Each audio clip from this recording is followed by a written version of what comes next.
All right, so my name is Erin Kaufman. I'm a pediatric audiologist at USC. We are going to be talking about just some findings from looking over pediatric charts for our SSD patients.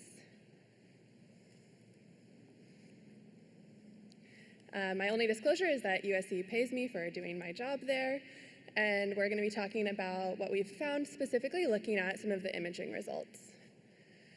For this study, we considered SSD to be patients that have thresholds in their better hearing ear at 25 dB or better at 500 through 4,000 hertz, and their hearing loss ear with thresholds of 70 dB or poorer at 1, 2, and 4,000 hertz. We considered them to be a pediatric patient if they were born in 2000 or later, and we looked at patients that were either seen in our clinic or referred to us by Children's Hospital of Los Angeles. Some patients were referred to us, and we have all of this great information about them, but they were lost to follow-up or never seen in our clinic for one reason or another.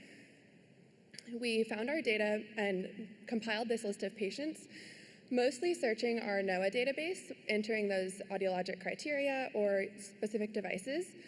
We also just had lists of those incoming patient referrals, and then I asked everybody that I work with, anytime they saw an SSD patient, I made sure their name was included on this list. That gave us 207 patients that met this criteria.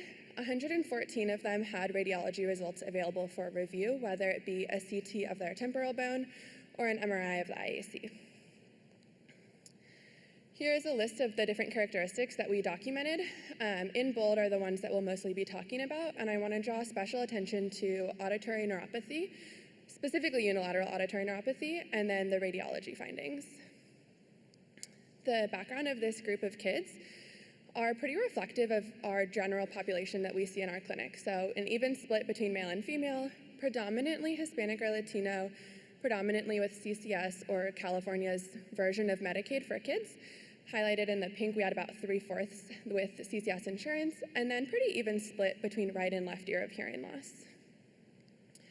For their birth history, it was pretty non-remarkable, where we had primarily normal pregnancies, no specific JCIH identified risk factors, and primarily in the well baby nursery. We had about half of them that passed their newborn hearing screening, and then 44 that referred in their ear with hearing loss. Like I mentioned earlier, I want to focus on our findings with unilateral auditory neuropathy. Of these patients, we had 14 with a confirmed diagnosis of ANSD, which I'm defining as I was able to look at their ABR report or documentation of DPOAE responses in their ear with hearing loss. All 14 of these patients had identified cochlear nerve deficiency on their ear with auditory neuropathy. Our more general radiology findings showed that just over half of our patients with single-sided deafness had some sort of abnormal imaging. Primarily, we were seeing cochlear nerve deficiency noted on MRI. I am not a stats person, so bear with me on these next few sites, but we did a chi-square test for association with some of those different characteristics that we noted. With abnormal MRI results, we found associations between diagnosis of auditory neuropathy. So like I mentioned, 14 out of 14 of those patients showed cochlear nerve deficiency on their ear with ANSD. Primarily, we found associations between being female and having abnormal MRIs, and then seeing referral on newborn hearing screening and younger age of identification, which go nicely together. We also found that more patients with an abnormal MRI were currently wearing a bone anchored device, and more patients with a normal MRI were using cochlear implants. We found generally that MRI results were associated with cochlear implant candidacy. So getting normal MRI results back were a lot of our patients that were later determined to be cochlear implant candidates from a medical and audiologic perspective, and that patients that had abnormal MRIs were more likely to be considered not cochlear implant candidates, again, mostly from that medical candidacy. We did not find associations between MRI and ear with hearing loss, medical or birth history, or ethnicity. For our CT results, we found associations, again, with diagnosis of auditory neuropathy, and then associations with an abnormal MRI. So seeing patients with abnormal CTs also having an abnormal MRI. We also found associations between CT results and cochlear implant candidacy. However, we did have 5 patients that showed normal CT scans and were not determined to be cochlear implant candidates because their MRI showed cochlear nerve deficiency. So the MRIs were just a little bit more sensitive here.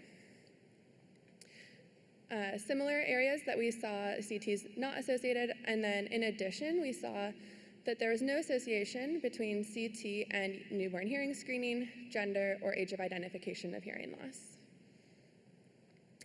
We additionally found associations between the current device that was being worn by patients and when they had their hearing aid evaluation. So patients that were seen more recently for a device evaluation were more likely that they were not wearing a device right now. My suspicion is that they're being evaluated for cochlear implants, and so we're waiting on those final results. And then we also found a nice relationship between newborn hearing screening referrals and younger age of identification. We did not find any associations between ethnicity and any of the other factors that we looked at, any association between gender and ear with hearing loss, or auditory neuropathy and ear with hearing loss. Some of the main takeaways that I want to focus on are looking at that main finding that just about half of our patients with single-sided deafness had abnormal anatomy noted by MRI or CT. These radiology results helped us to predict cochlear implant candidacy. All of our patients with unilateral auditory neuropathy had cochlear nerve deficiency in this study, and that newborn hearing screening referrals were associated with an earlier age of identification and with abnormal MRI results. The more specific to clinic impacts of this are the importance of ordering an MRI.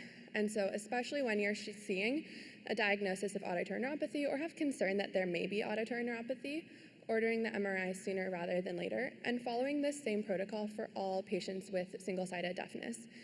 And so even though the age of implantation may be higher given insurance or whatever other considerations, ordering that MRI or other imaging as early as possible can help with managing the patient, and it can help a lot with counseling families. So I've found that some patients, their parents want to wait and see how they do with a device or a less invasive option. And I, as a clinician, want to be having those cochlear implant conversations. But ordering the MRI can help me know if down the road they're going to be a candidate or not, and have a little bit more clear-cut conversations at the beginning.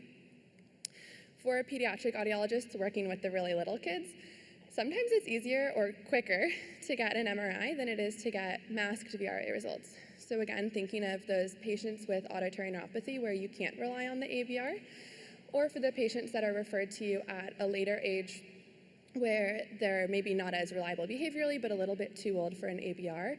I've had some patients where we can get their radiology findings first and know that we're dealing more confidently with a case of single-sided deafness and whether or not they'll be considered a cochlear implant candidate based on their status of the nerve. From here, we're hoping to look at how some of those kids are doing that were not a cochlear implant candidate. So if they're wearing a bone anchored device or a cross, how are they doing with that? What about the kids that choose no device and we're just observing their hearing and their outcomes? How are they doing? And then having more conversations with our surgeons about when they're looking at the imaging, how do they determine how much of a nerve is enough of a nerve? When they say cochlear nerve hypoplasia, when are they making that decision to implant? And when they do implant, how are those patients doing? That's all I have. Here's my email, and thank you for your time.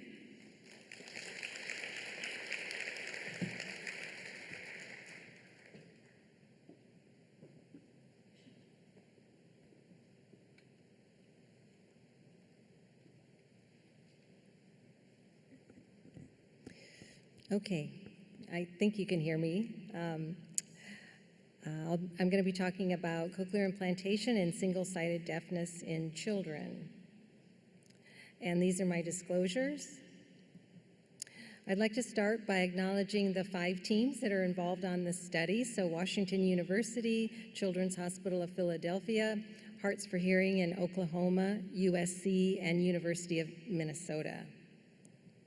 And I'd like to acknowledge the NIH for funding, PHONAC and Oticon for loaner hearing aids, and our participants and families. So this is a prospective clinical trial. It's approved by the FDA. There are 2 phases to the trial. There's a hearing aid phase where there are 5 hearing aid visits spaced 3 to 4 weeks apart. The children are evaluated with a hearing aid in the poor ear for candidacy, and then most of the children are fit with a cross hearing aid during the hearing aid phase. There's a CI phase where we follow them out through 15 months post-implant, and the age range, the youngest that can enroll is age 4 up to 14 years, 11 months. The primary objective is to obtain efficacy data in children with SSD who get a cochlear implant, and efficacy is defined as post-implant improvement in the poor ear with a CI compared to pre-implant with a hearing aid.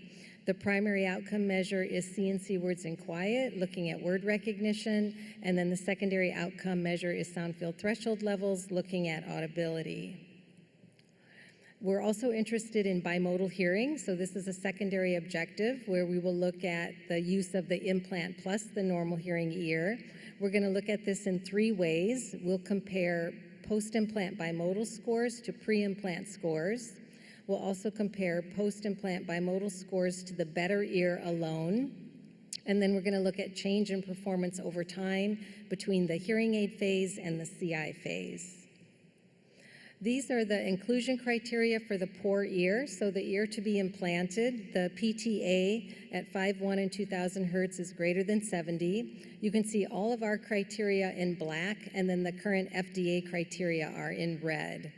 We have an aided CNC word score less than 40%, duration of deafness no longer than 10 years, and as far as age at onset of the profound hearing loss, if the child is 4 or 5 years of age, the loss can be congenital. But if the child is older than 5 years, 11 months, then we want to see evidence of a non-congenital loss. And then the FDA criteria for getting a cochlear implant is age 5 and above, so we're going 1 year below that. Then in the better ear, you can see the criteria, a PTA of less than 25, CNC word score greater than 70%, and stable hearing. We're using a number of test measures, so I'll talk about a couple of those today. And we're using also a number of quality of life questionnaires, so we will be quantifying challenges in everyday listening, fatigue, benefit, and so forth. And I won't be talking about those today.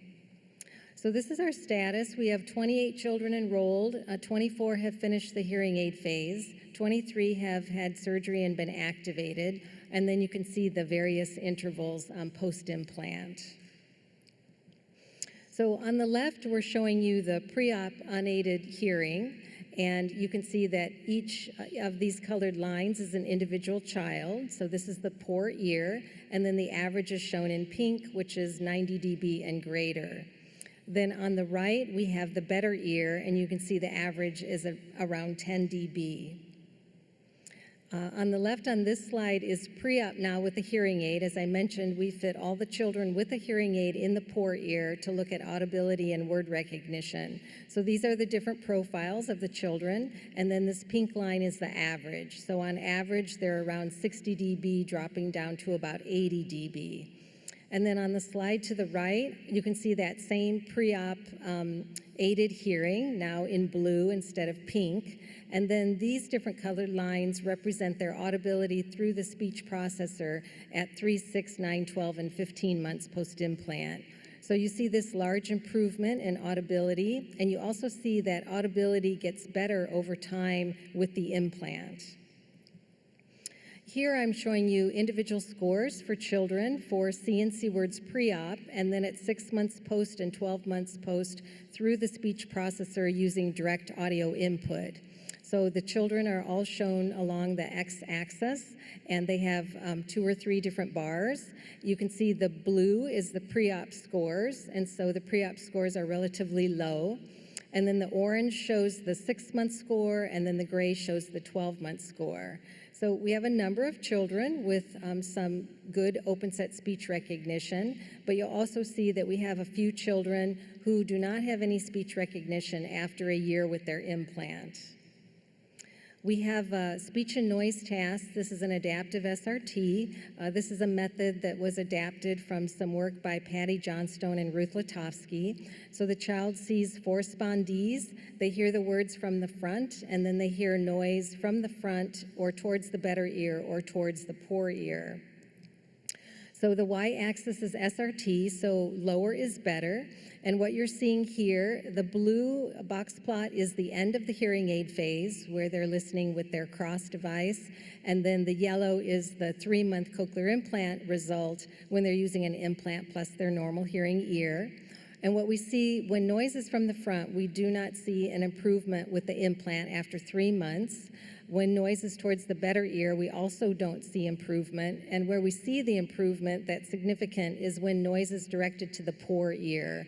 So in that case, the SRT is lower or better with an implant than with a hearing aid. This is showing you normal hearing children who enroll in the study who are age and gender matched to the children with SSD. So these are a couple different visits. But you can see with noise to the front, they're scoring around 52. And then as soon as we move the noise to the right or to the left, we have a significant improvement in their ability to hear in noise. And that's about a 7 or 8 dB improvement. We have a loudspeaker array that you see here we're using for localization and also lateralization. And these are localization results. So these are individual children. The blue is the pre-op score, and then the orange is the 9-month post-CI score. And what we can see is that for 8 of these children, they have a significant improvement. The orange bar is lower than the blue bar for their RMS error. So 8 of them show substantial improvement. 4 of them score about the same or slightly worse. And I wanted to point out this particular child, D206, you see the blue bar is very low. This child has about a 10-degree RMS score, which is very good. And this child, as I note at the bottom, used a hearing aid in the poor ear and had an aided threshold at 250 hertz of 40 dB. So that helped this child tremendously with localization pre-implant. And then you can also see that he maintains that level post-implant. The surgery resulted in preservation of his acoustic hearing in that ear. We have a lateralization task that uses 3 pairs of angles. The widest is 70 degrees, and then we go to 50 and 30 degrees. So can they tell if the sound is on the right or the left? And these are individual scores for children. So if you look at the blue bar, that's pre-op, and you'll see that 6 of the 10 children could not do the task, even at the widest angle of 70 degrees. If you look at the orange bar at after 3 months, then we have 3 children who cannot do the task. And then at 12 months, we have 1 child who cannot do the task. And if you look at the other bars of the children, you can see that most of the children by 3 months or 12 months are able to lateralize down to 30 degrees. We're tracking data logging. So this is data logging during the hearing aid phase as far as hours of device use. And then we see a significant improvement with the implant at 3 months post and at 6 months post. But you see we have a lot of variability as far as hours of device use. And I'm showing you that variability here. So these different colored lines are individual children. And now we're looking at just the 3, 6, 9, and 12 months post-implant. And then at the end of each line is that child's CNC word score after 12 months. And so you can see that all of these children have pretty good device use. They also have some open set speech recognition for the most part. And then we have 4 children, 3 of whom had some device use at 3 months, but that has now fallen off. And so this is a concern for us, and we are tracking these data closely. So we have a multi-center trial underway. Benefits to date include some of what I showed you for some children, but we also have a lot of variability, so we will be looking at all this closely. We know that consistent wear time is very important, so again, we will be tracking that aspect. And we have new data coming in every week, and so we will have an update on our results as soon as possible. So thank you very much for your attention.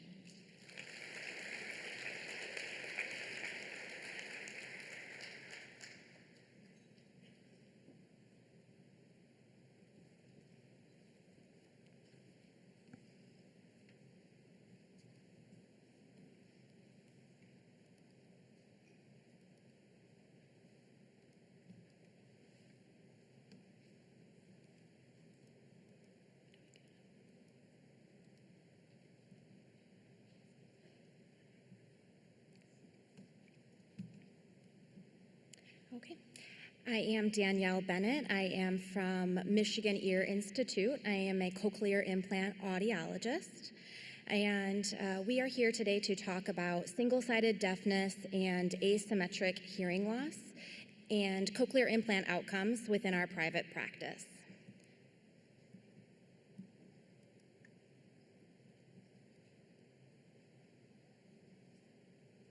I have no relevant disclosures to announce.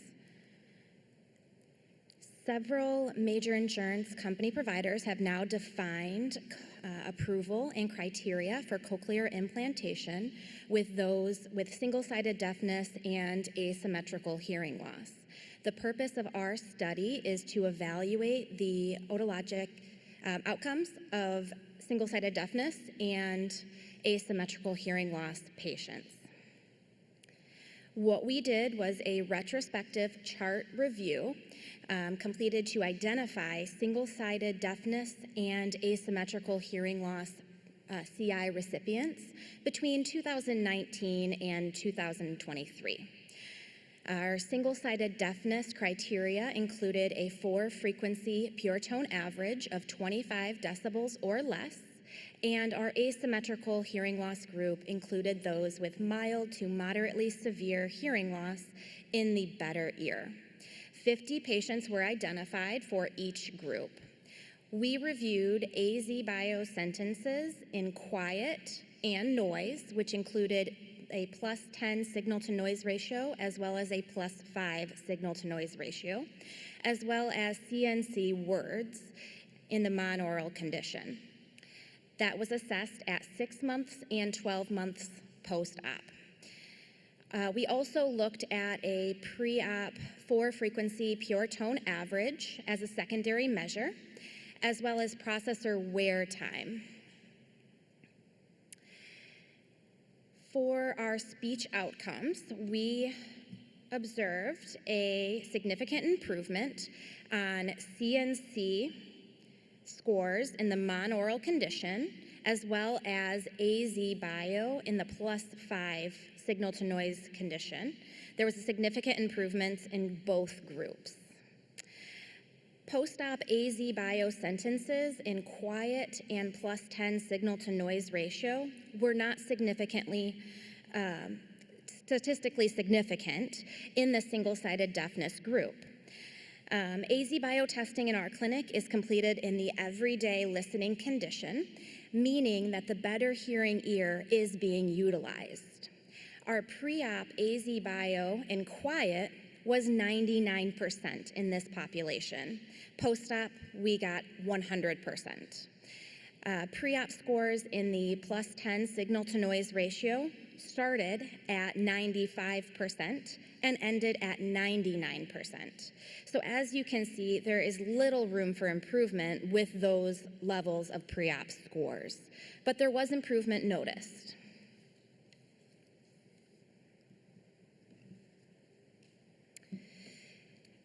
We also looked at the 4-frequency pure tone averages between both groups. Our pre-op pure tone averages for the single-sided deafness group was about 76%, and our asymmetric hearing loss group started at about 86%. So you may be wondering why our asymmetric group had a higher pure tone average to begin with. Well, our asymmetrical group includes a variety of etiologies, including but not limited to Meniere's disease, acoustic neuromas, and chronic mixed losses. For example, our labyrinthectomy patients or translabyrinthine acoustic neuroma removals are completed simultaneously with the CI surgery. Some of these patients initially presented with mild to moderate hearing loss in the worst hearing ear. However, we would expect a no response following these medically necessary procedures. We also looked at wear time in these two groups, and wear time was not significantly different between the two groups. Our 3-year data indicates an average wear time of 11 hours per day for the single-sided deafness group and 13 hours per day for the asymmetrical hearing loss group. We looked at this because there was initial concern, even within our own clinic, on how often patients would wear their cochlear implant. Some of our long-term single-sided deafness BAHA patients had discontinued use. Our data is showing even after 3 years, these patients are still wearing their processors for the majority of the day. In fact, wear time in these populations increased over time. Initially, many of our patients were only using their processors for the standard 8-hour workday, but through patient report, we determined that they started to realize there was benefit in their home life as well.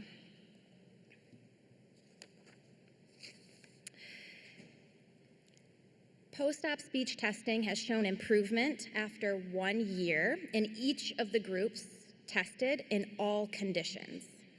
Our pure tone averages show a wide range of patients can benefit from cochlear implants, including those with non-traditional etiologies.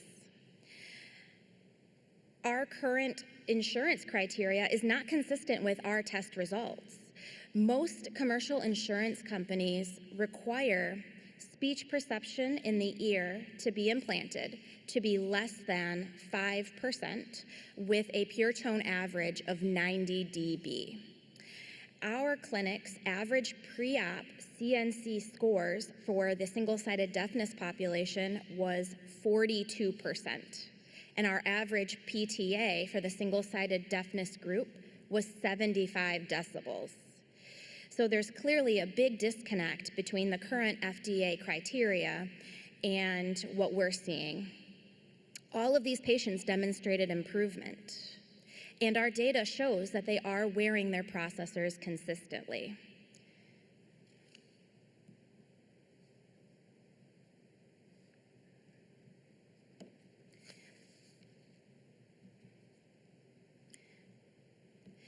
So in conclusion, all of our data shows that patients with non-traditional etiologies can benefit from a cochlear implant.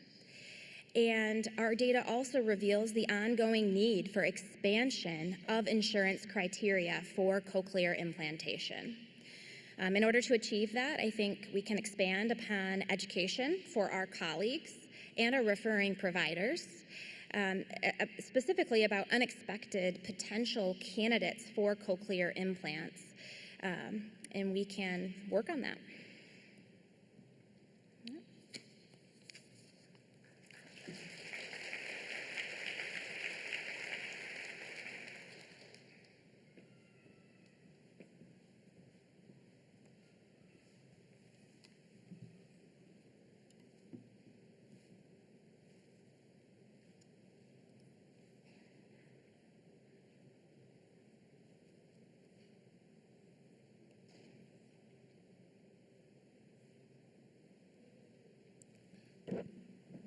Hi everyone, my name is Mohammed Ullah and I'm currently a 4th year medical student at the Johns Hopkins University School of Medicine.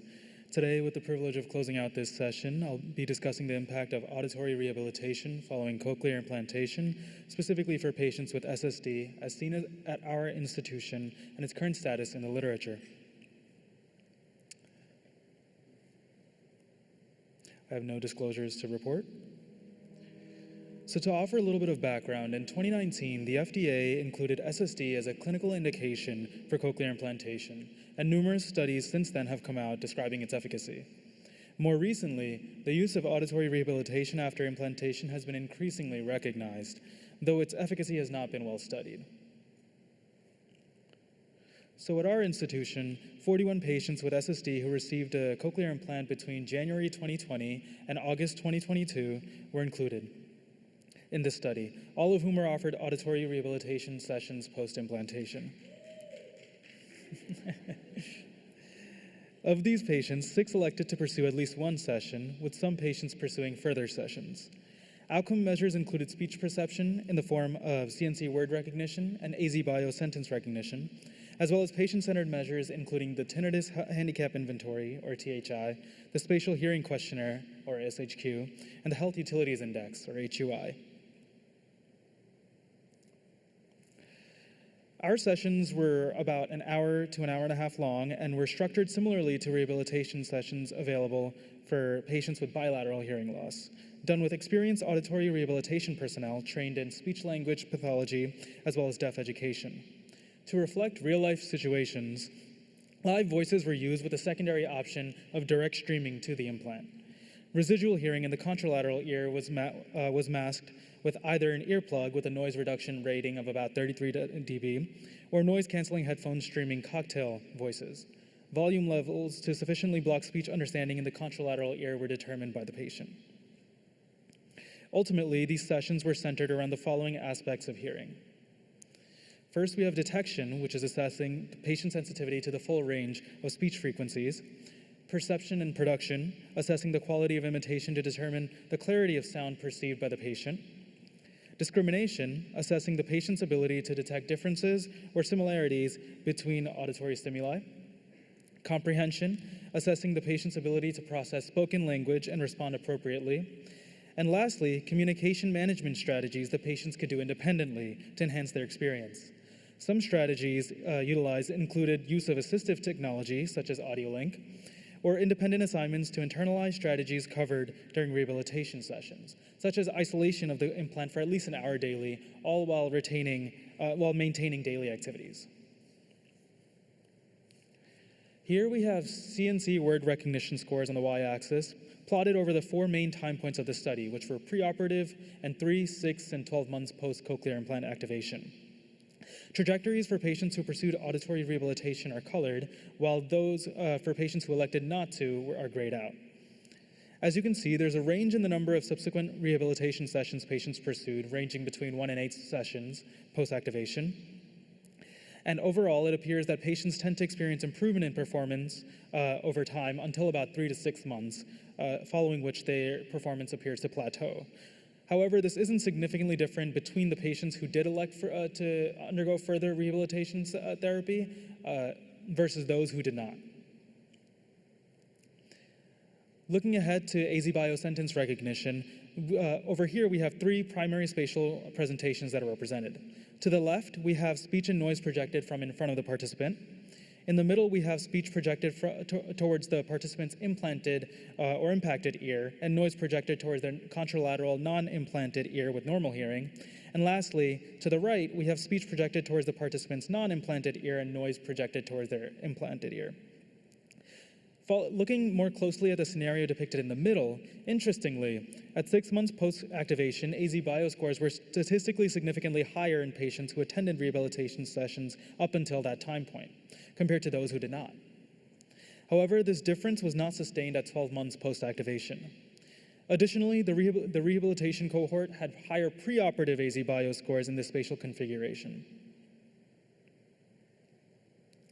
Looking a little closer at the effect of tinnitus on patients, though both patient cohorts did demonstrate THI scores suggestive of mild handicap due to tinnitus severity, no significant differences were observed between the 2 groups, and no significant differences were also observed over time.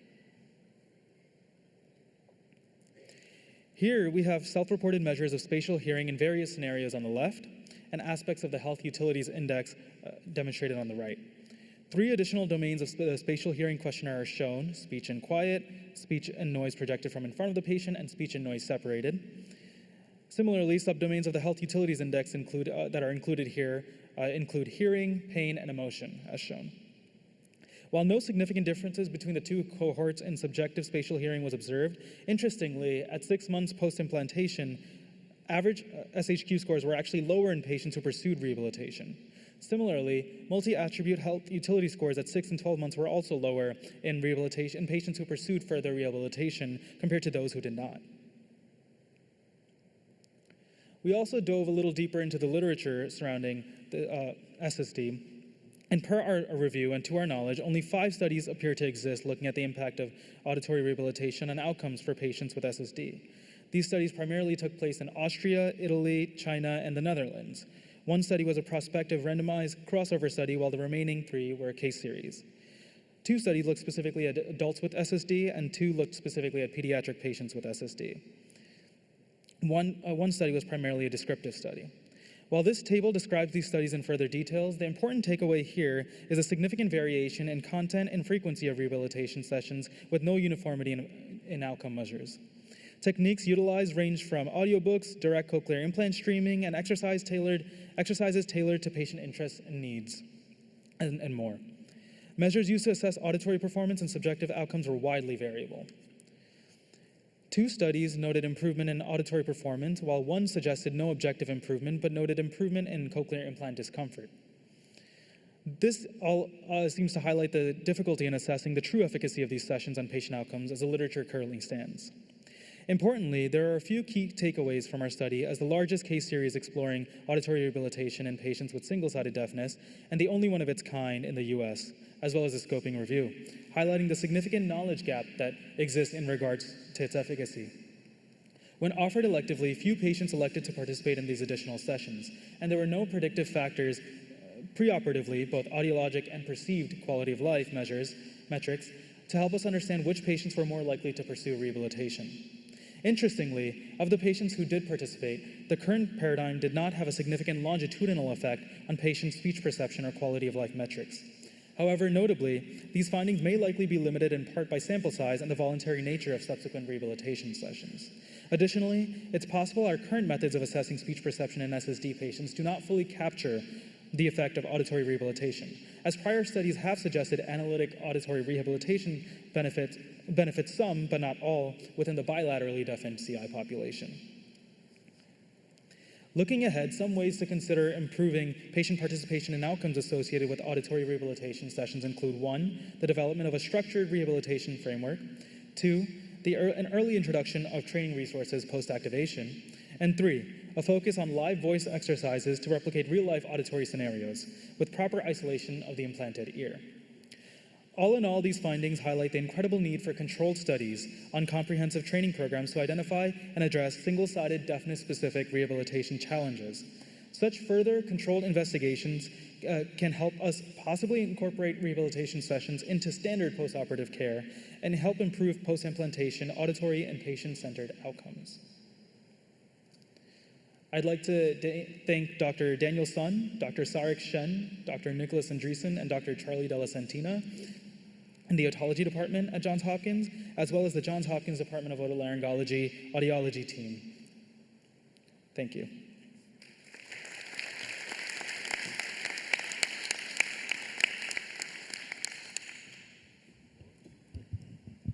So I want to thank all our speakers for their great presentations today, and we have time to open up for some questions.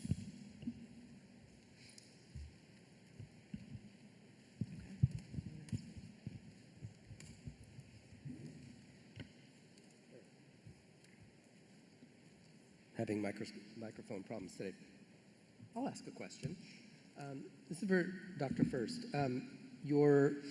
The data that you showed on usage over time was striking. If my read of that graph was that in that first follow-up interval, you pretty much have the non-users declaring themselves in terms of they were clustered for lower degrees of usage from the rest of the sample. Would you agree with that? Yes. Is my microphone on? Yeah, okay. It's really hard to hear up here. So, yeah, of those children, those first 16 children, it's the 4 at the bottom are the ones who, well, one child has very little device use from the beginning, but the others had some device use. I mean, I think one was at 2 hours, but one was a little bit higher. And then that usage, fell down. And I know there's a lot of discussion about that. One of the children is postlingual and a teenager, and this is a child that we would expect very, high levels of performance. So again, as this comes in, and of course it comes into the clinicians and the sites before it comes to us, unless it's our site. but we are all looking at it and talking about it and talking with the families, and really, I think we have some work to do to understand it.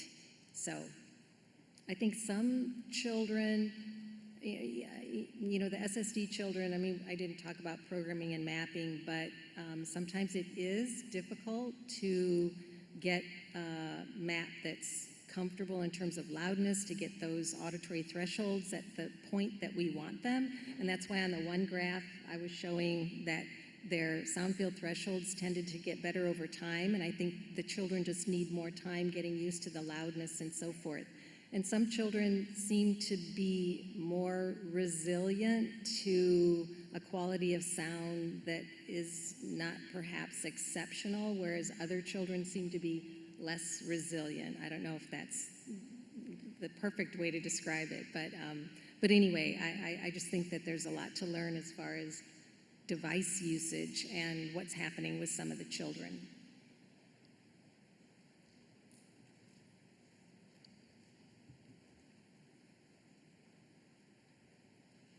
Hello, I'm Ashley Fairley out of Austin, Texas with the Hearing Center. And my question is for Dr. First with your multi-center clinical trial. Are you able to comment on the amount of children in that trial that are participating in structured oral rehabilitation in the longitudinal study, or do you have any data on that?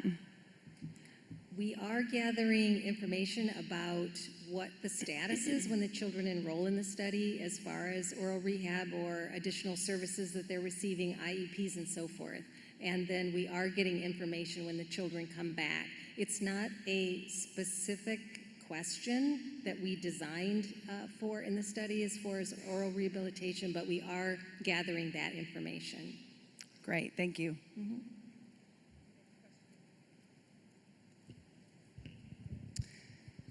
Hi, I'm a speech and language pathologist from Sweden, and I have a question about the routines for rehabilitation after cochlear implant surgery.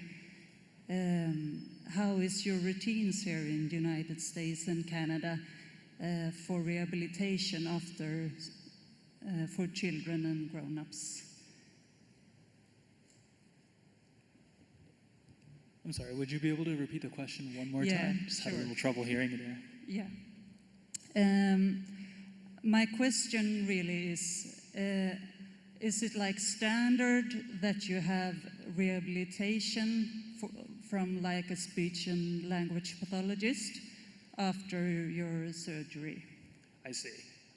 So as it is right now, it's not part of the standard postoperative care following cochlear implantation. I think recently I think it's been on the rise for a bilaterally deafened patient. It is CI patients. It is something that's offered a little bit more and utilized a little bit more. But at least for the SSD population specifically, it's heavily underutilized, and it's more in kind of like the preliminary stages of evaluation. Especially since the FDA only very recently, within the past 5 years, included SSD as an indication for cochlear implant candidacy. Thank you. We have another question. Hi, can you hear me? Yeah. I'm Chantel Hazelwood, Swedish Medical Group in Seattle, and I have a question about your adult patients who opted in or out of auditory rehabilitation following implantation. I'm wondering, of those that decided not to pursue the formal rehab, did you survey that group of patients to see if they were doing any self-rehabilitation through the available apps or programs available through the manufacturers? So yeah, that's actually a great point. There were some studies that we were looking at in our literature review that did kind of have more self-assessment or strategies towards rehabilitation. I think there were some strategies that weren't standardized, but for some patients that were tailored specifically to the patient. There were some self-assessments done at home that they could utilize to enhance their experience. To my knowledge right now, I can't remember the exact details of the specific self-assessments that were used, but some of the strategies that were used involve kind of the use of assistive technology at home, and also kind of strategies involving silencing of the cochlear implant, or isolation of the cochlear implant, while maintaining daily activities at home as well, in addition to activities that they could, in addition to performing the activities that they learned about during these rehabilitation sessions at home prior to their subsequent rehabilitation session. I have a question for Dr. Bennett. My name is Kathy Packford, and I just wanted to ask you, the etiology of all the adults that you tested, were they all more of a sudden onset hearing loss rather than any of them being hearing impaired from birth? Most of our patients were not prelingually deafened in that year, but there was a variety of etiologies in that patient population. Again, we had 50 subjects for each group, so there was a wide variety of etiologies. So some of them, were more non-traditional. Some of them were your traditional, progressive or sudden hearing losses.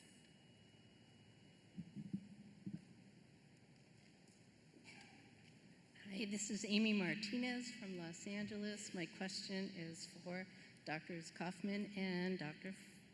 First. Do you think, or how much do you think the influence of parent buy-in for the cochlear implant usage impacted the lower usage with children, or the influence of parents, encouraging their kids to wear their device versus children who are bilaterally deafened? Well, yeah. I think, of course, the parents' buy-in is very important, and we're studying these children in the study, as you know, with USC as a site, but of course they're also being managed clinically, and a decision about whether they should get a cochlear implant is happening clinically. And if they're deciding to get an implant and they meet our inclusion criteria, they enroll in the study. So I will say, I didn't comment on it today, but we have this hearing aid phase, and there are 4 children who finished and completed the entire hearing aid phase and decided not to get a cochlear implant. And the parents' feedback and the parents' questionnaire data indicate that they view their children as having higher abilities. And so I think that, their parents' perceptions of how their children are doing pre-implant is very important to query. Thanks. I would add to that too, anecdotally from clinic, the age of the patient matters a lot, where parents of younger children, I feel in clinic, are a little bit more motivated to put devices on their kids and are having a bigger influence in increasing that device use. Whereas kids get older, parents are saying they seem like they hear well, and it depends a lot on the child's attitude towards their implant and device use. Where I've seen a mix in clinic of some patients who don't use their devices at all, and when asked about it, they don't have a lot of positive things to report. And then kids of the same age that say immediately they hear a lot better and are wearing their devices a lot more. That age too depends on device use at school, where parents aren't as hands-on, and it's more up to the patient and their school setting to make sure that they're wearing their devices during those hours of the day. Thank you. So, Erin, I have a question for you. At what age is your center considering MRI for infants? And a follow-up to that is, do you fit lonar amplification on the babies before imaging? For that, it varies a lot on, a little bit on the clinician, and then a lot on sort of how their case has otherwise been managed. For me, I do all of our infant ABRs, and in the cases where I've seen single-sided deafness, I've made an immediate referral to ENT with request for our ENTs to order imaging. 2 of those patients, one was a case of auditory neuropathy where we got their MRI completed by 4 months old. They just turned 14 months old, and we just got them to DVRA. So that was a case that was really nice to manage, knowing that we're going to be moving towards a BAHA on a softband. And I felt a lot of pressure taken off of me as their clinician that I know that we're not rushing to get them evaluated for an implant or manage parent expectations in that way. There is discussions, of course, between us and their medical providers and the parents about those younger ages needing sedation for an MRI. From my experience in clinic, everybody has still been showing preference for doing the imaging just so that parents know what their options are down the road. We're also recommending implants at those earlier ages, even though it's not FDA criteria yet. And with California CCS insurance, we've been getting decent approval when we have all of our ducks in a row and things documented for it. Hi, I have a question for Mr. Ola. I'm a speech pathologist at NYU, and I provide oral rehab to adults with SSD. And I really appreciate your research into this area because I think it is definitely understudied. I wanted to kind of highlight or comment on your finding that the oral rehab group had maybe they reached their peak performance in AZ Bio scores maybe a little bit faster than the non-oral rehab group. And I really feel like that's important. You know, if I have a knee surgery, I want to be able to walk on that leg as fast as possible. So I think it's a really interesting area to keep studying, and I'm wondering if you have any further thoughts on that finding.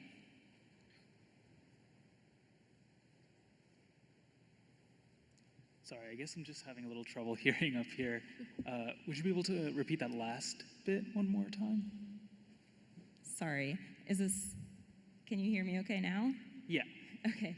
I was saying that I think the faster rate of improvement in AZ Bio scores for the oral rehab group is important, especially for our patients who want to reach their peak performance as fast as possible. And it could be really significant for people who are at risk of becoming more limited users or having some regret in their CI decision. And so I'm wondering, I wanted to comment on that, but I also wanted to ask if you, in looking at your results, had any thoughts about further follow-up for that particular type of result, the faster improvement in certain measures. I see. Yeah, that's definitely a very important finding, and I think it does suggest the benefits of auditory rehabilitation. I think it's important to keep in mind that the sample size of this particular study was relatively limited, which is why I think some of the results with respect to the patient-centered measures that we weren't quite seeing may not have captured the full efficacy of auditory rehabilitation. I think there have been numerous studies that have suggested a significant benefit of auditory rehabilitation, especially in the bilaterally deaf and CI population, where it's been much more well studied. I think a larger study, a more controlled study, would definitely offer a little more insight into kind of the extent to which auditory rehabilitation can benefit patients. But I think that that's something definitely important to consider. One thing about the AZ Bio scores that we've noticed in a prior study is for us, it seemed that it wasn't quite able to capture some of the nuances of improvement with cochlear implantation in SSD patients. So that's why we were erring on the side of kind of caution with interpreting the AZ Bio score specifically. But I do agree that there are benefits that may not necessarily be fully captured here. And I think the AZ Bio may be kind of hinting at that there might be more to explore. Thank you. Mm-hmm.